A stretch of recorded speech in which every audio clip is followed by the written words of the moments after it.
दोस्तों, किसी भी देश की सीमाओं की रक्षा की जिम्मेदारी होती है उस देश की सेना पर, यानी आर्म्ड फोर्सेस पर, और मिसाइल जैसे घातक हथियार उस देश की सेना को और भी ज़्यादा ताकतवर बनाते हैं। आज भारत के पास पृथ्वी, अग्नि, आकाश और नाग जैसी घातक मिसाइलें हैं जो अपने साथ एटम बम तक कैरी कर सकती हैं। लेकिन क्या आप जानते हैं उस एक शख्स को जिसने इन सभी मिसाइल्स को बनाने और उन्हें डेवलप करने में बहुत ही बड़ा कंट्रीब्यूशन दिया है? जी हाँ दोस्तों, मिसाइल मैन ऑफ इंडिया, मैं बात कर रहा हूं डॉक्टर एपीजे अब्दुल कलाम की। तो आज हम देखेंगे डॉक्टर कलाम की इंस्पिरेशनल बायोग्राफी। मैं हूं मंजीत और आप देख रहे हैं अपना YouTube channel positive inbox Hindi. अगर आप चैनल पर पहली बार आए हैं तो चैनल को सब्सक्राइब कीजिए, वीडियो को लाइक जरूर कीजिएगा। दोस्तों, डॉक्टर एपीजे अब्दुल कलाम का पूरा नाम अविल पाकिर जैनुलाब्दीन अब्दुल कलाम था। कलाम साहब और उनके जीवन से जुड़ी कुछ बातें तो सचमुच में हैरान कर देने वाली थी। उनकी लाइफ स्टोरी शुरू करने से पहले चलिए हम उनके बारे में कुछ इंटरेस्टिंग फैक्ट्स जान लेते हैं। एक मुस्लिम परिवार में पैदा हुए और अपनी पूरी जिंदगी उन्होंने इस्लाम के ही नियमों का पालन किया। वो रोज नमाज पढ़ते थे और रोजे रखते थे, लेकिन वो हमेशा शुद्ध शाकाहारी यानी प्योर वेजिटेरियन ही रहे। नंबर 2, एक साइंटिस्ट होने के बाद भी वो बहुत ही आध्यात्मिक व्यक्ति थे। उन्हें दूसरे धर्म की किताबें पढ़ने और दूसरे धर्म गुरुओं से मिलने से कोई भी परहेज नहीं था। इसीलिए उन्होंने स्वामी नारायण संप्रदाय के आध्यात्मिक गुरु प्रमुख स्वामी जी को अपना गुरु भी बनाया। मुस्लिम होने के बावजूद उन्होंने संस्कृत भाषा भी सीखी और कुरान के साथ साथ वो श्रीमद् भगवत गीता भी पढ़ते थे और उसके उपदेशों को अपने जीवन में भी अपनाते थे। नंबर 4, कलाम साहब का जीवन इतना सादगी से भरा हुआ था कि राष्ट्रपति बनने से पहले उन्होंने कभी भी अपने लिए कोई खास पोशाक या ड्रेस नहीं सिलवाई थी। उनकी मृत्यु के बाद भी उनके कमरे से कुछ किताबें, एक वीणा, एक सीडी प्लेयर, एक लैपटॉप और कुछ जोड़ी कपड़े के ही मिले थे। नंबर 5, कलाम साहब को संगीत का बहुत ही शौक था और वीणा उनका पसंदीदा म्यूजिकल इंस्ट्रूमेंट था। नंबर 6, कलाम साहब ने कभी अपने निजी जीवन में टीवी तक नहीं खरीदा था। नंबर 7, कलाम साहब ने एकाकी जीवन ही व्यतीत किया, उन्होंने शादी नहीं की थी। नंबर 8, कलाम साहब ने अपने जीवन में कई अवार्ड्स भी हासिल किए थे। उनके पास ऑनरी डॉक्टरेट की 7 डिग्रियां थी जो उन्हें अलग अलग कॉलेज और यूनिवर्सिटीज ने सम्मान के तौर पर दी थी। ईयर 1981 में उन्हें पद्म भूषण से सम्मानित किया गया। ईयर 1990 में उन्हें पद्म विभूषण भी मिला और ईयर 1997 में उन्हें भारत का सर्वोच्च नागरिक सम्मान भारत रत्न भी प्राप्त हुआ। इसके अलावा भी उन्हें कई अनगिनत सम्मान भी प्राप्त हुए जिनकी लिस्ट बहुत ही लंबी है। आज देश के कई एजुकेशनल और साइंटिफिक इंस्टीट्यूट के नाम कलाम साहब के नाम पर ही हैं। नंबर 9, 2002 से लेकर 2007 तक कलाम साहब भारत के राष्ट्रपति भी रहे। दोस्तों, अब हम उनकी लाइफ स्टोरी को शुरू से यानी उनके बचपन से समझते हैं।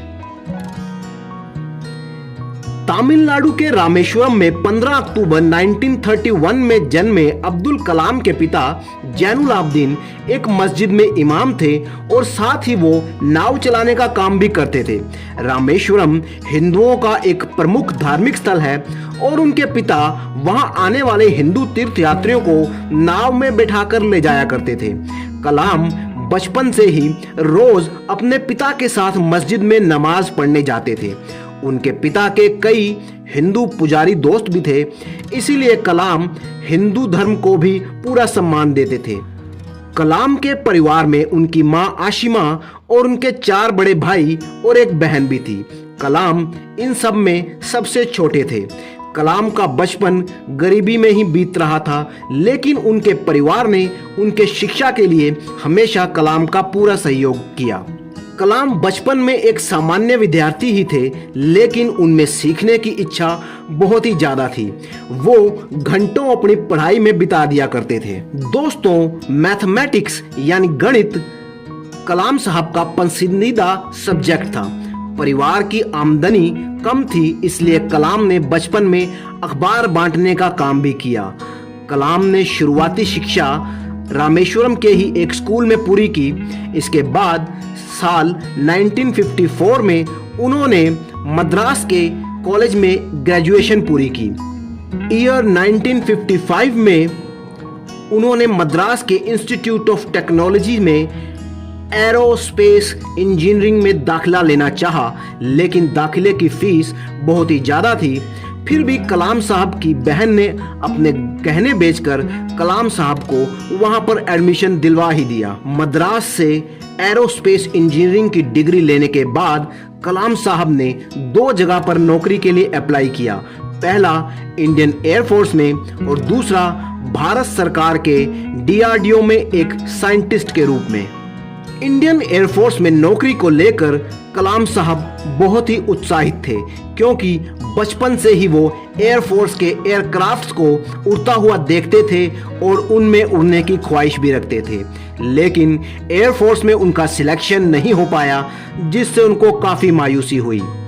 इस पर उन्होंने अपनी दूसरी नौकरी, जो एक वैज्ञानिक के तौर पर थी, उसको स्वीकार कर लिया। ईयर 1960 में वो DRDO में एक प्रमुख साइंटिस्ट बन चुके थे, लेकिन यहाँ पर वो अपने काम से संतुष्ट नहीं थे। ईयर 1969 में उन्हें इसरो यानी इंडियन स्पेस रिसर्च ऑर्गेनाइजेशन में ट्रांसफर कर दिया गया। वहाँ उन्होंने इंडियन सैटेलाइट लॉन्च व्हीकल का प्रोजेक्ट डायरेक्टर के तौर पर काम किया। इसरो में काम करने का अनुभव कलाम साहब के लिए बहुत ही खुशी देने वाला रहा। उन्होंने सैटेलाइट लॉन्च के लिए रॉकेट बनाने में बहुत सफलता हासिल की। इसके बाद भारत सरकार ने कलाम साहब को रॉकेट प्रोजेक्ट का जिम्मा दे दिया।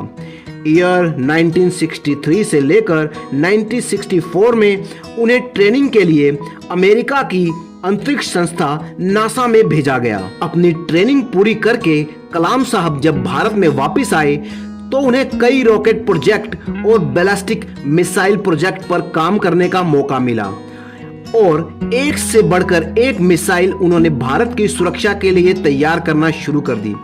उन्होंने पृथ्वी, अग्नि, त्रिशूल, आकाश और नाग जैसी कई घातक मिसाइलें भारत के लिए डेवलप की। अब उनकी पहचान पूरे विश्व में मिसाइल मैन ऑफ इंडिया के नाम से होने लगी थी। साथ ही साथ उन्होंने भारत के लिए कई परमाणु प्रोजेक्ट्स पर भी काम किया। ईयर 1997 में उन्हें भारत रत्न से सम्मानित किया गया। ईयर 1998 में पोखरण में किया गया न्यूक्लियर टेस्ट यानी परमाणु परीक्षण में भी कलाम साहब की एक महत्वपूर्ण भूमिका थी। ईयर 2002 में उन्हें भारत के 11वें राष्ट्रपति का पद संभालने का मौका मिला। कलाम साहब आम जनता के बीच में इतने लोकप्रिय हो चुके थे कि उन्हें पीपल्स प्रेसिडेंट कहा जाने लगा। ईयर 2007 में वो राष्ट्रपति के पद से मुक्त हो गए, लेकिन उम्र के इस पड़ाव पर भी वो देश और समाज के लिए कुछ करने का जज्बा रखते थे। इसीलिए उन्होंने एक शिक्षक के रूप में काम करने का फैसला किया। उन्होंने भारत के कई प्रसिद्ध कॉलेजेस और यूनिवर्सिटीज में गेस्ट लेक्चर्स देना शुरू कर दिए। वो स्टूडेंट को अपना अनुभव साझा करते थे और उनके साथ भारत के भविष्य के लिए कई तरह के प्लानिंग भी करते थे।